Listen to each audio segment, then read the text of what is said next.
Yo dudes and dudettes, this is Ketchu, and this is part 4 of Can I Beat Rimworld for the first time.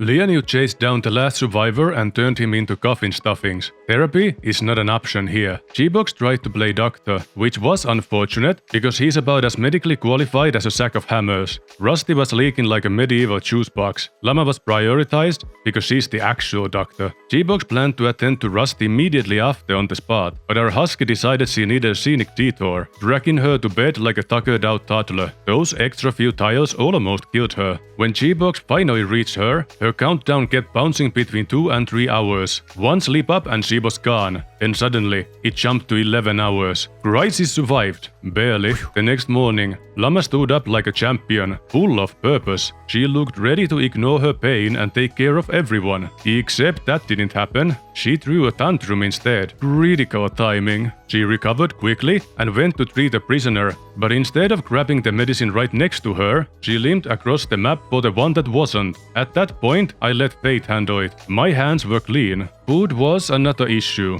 Everyone was too injured to get any. Meanwhile, the caravan made it to the quest site. The reward was technically worth it. Back at base, things were falling apart. One prisoner went berserk and punched his roommate. Rusty collapsed in the middle of her meal. Then the other prisoner went berserk too, punched the door 3 times and snapped out of it. The prisoners were separated. Prevention is easier than triage. Caravan is back. Yes. The animals couldn't be handled properly, because when I dismantled the old pen, I also deleted the pen marker, and we had no wood to build a new one, so the animals just freestyled it. Honketon's return meant we had 2 doctors again, and I could go back to ignoring basic first aid. 6th of September, Agent and Miskulin got engaged. Hopefully the morale boost covered the emotional labor. Llama's stomach was destroyed in the last fight, which is not considered medically ideal. 2 prisoners starved to reduction in existence. We had food, but nobody cared to warden, so I quadrupled the amount of wardens. Nutrient-based research was finished. We built the dispenser, but didn't leave enough room for hoppers. Then Zilla broke and started emotional eating because of the cold. No big deal, I thought, except she emptied our entire meal storage overnight. Honestly impressive, almost proud. Despite our giant crop fields, we were also somehow out of raw food. Don't ask. Day 11, we installed stone flooring under the smelter and smithy to prevent fire, not because we needed to, but because immersion is important. Hoppers finally got installed. I assumed food was solved forever, and suspended cooking. Then the power went out. Our backup plan was to tame radioactive cows with explosive personalities, milk them for chem fuel, then fire up a new generator. Except we didn't get to do any of that. The power of friendship doesn't work on an empty stomach. No feed, no tame. So yeah, the light stayed off. On the bright side, we unlocked packaged survival meals. On the dark side, we still couldn't cook dinner. A Boomalob rejected Misku's platonic advances. Luckily, she managed to calm it down without getting hurt. If we finish it off, I don't think it explodes.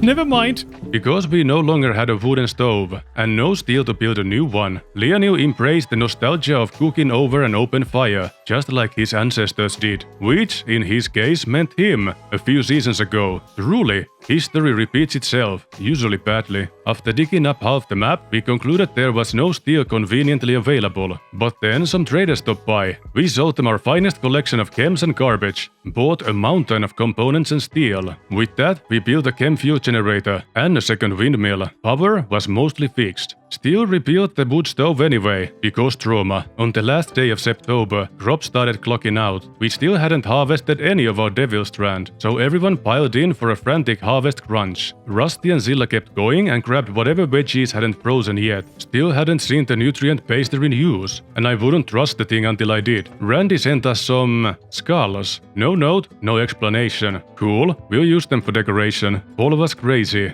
Winter was worse. It started normal. A mad Muffalo came to say hi. We overreacted. The research on solar power was completed. Slapped a panel next to the wind turbines, as directed by the council. Got a quest for a cook. About freaking time. I promised to make an honest effort to do it before it was the last minute again. Fun fact, you can't bring sandbags in caravans. You have to haul the materials and build them on site. Day 3, another psychic ship crash landed. This one came with 4 oversized Swiss Army knives. Jisan attempted to use the self-checkout service. For no adequately explored reasons, we rearmed all the traps before stirring the nest. Then our fasted colonist, also Jisan, put half of them with a sniper.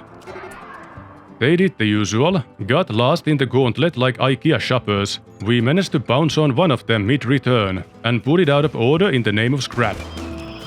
I'm not sure how to explain the next part, sometimes my brain is like a snow globe. Next thing I knew, I was getting a glute workout fighting 3 industrial-grade letter openers at once. We focused fire, load them down with bullets, hiding and screaming followed. Basic hit and scramble, and somehow we won. Yeah, look at that! We got it! That was so freaking close.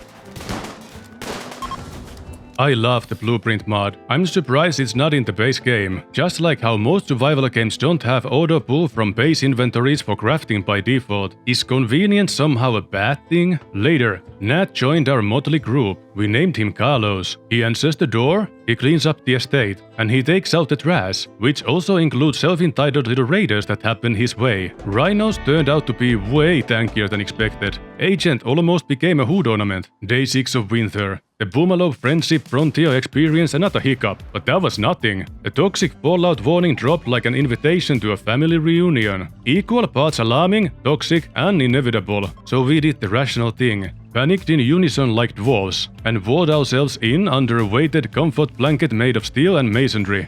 On the upside, the nutrient baster worked. We did set it up correctly. Confirmed. If we forget the occasional tantrum, things seemed to be going well. Food was plenty, or so I thought. The brain council told me I could change difficulty mid-game, so I increased it. Probably a mistake? Jizan and Nico decided to become lovers in the middle of the fallout. Matt Turkey? Oh well, you enjoy yourself out there. Carlos versus Turkey. Who will win? It's a lot closer than I thought. Yeah, turkeys don't mess around. Day 10. Raiders sold us Glitterworld meds, a tube TV and components. Next day, Misku and Agent got married. Hopefully not a toxic relationship. Inside Vault 69, food was running low. Tensions were high. We ate our buffalo and bought scraps from visitors. Before I could touch any other animal, raiders showed up to bathe in the glowing sea. Our better-than-ever gauntlet handled them. Carlos had been nagging us for a melee weapon, and I can see why. Armed with the gladius, he went after the fleeing enemies and turned everyone he caught into something that would make a tribophobe cry. We got 4 prisoners, half were emotionally unavailable. We dragged the out-of-order raiders into the freezer and snacked on the forbidden chicken. Bill complete. Yeah, that's Bill right there, going to the nutrient-based machine. We have been sitting most of winter inside, just like our first winter. Yo! No time to relax. Insects crashed in. Plan was to let them marinate in poison, but then the steroid termites started eating the rock walls. We rushed them, peppered them with lead. The length of the command chain had some issues, and we could not avoid face tanking them. As in, it took too long for the message to register inside my brain. Rusty, Zilla, and Agent got pretty chewed up, but nobody died. Also, I learned that the human baster does not remove the cannibalism or the insect meat debuff. Nobody had a good time. See you in part 5. Thanks for watching, see you next time, take care now. Bye bye then, have a wonderful day.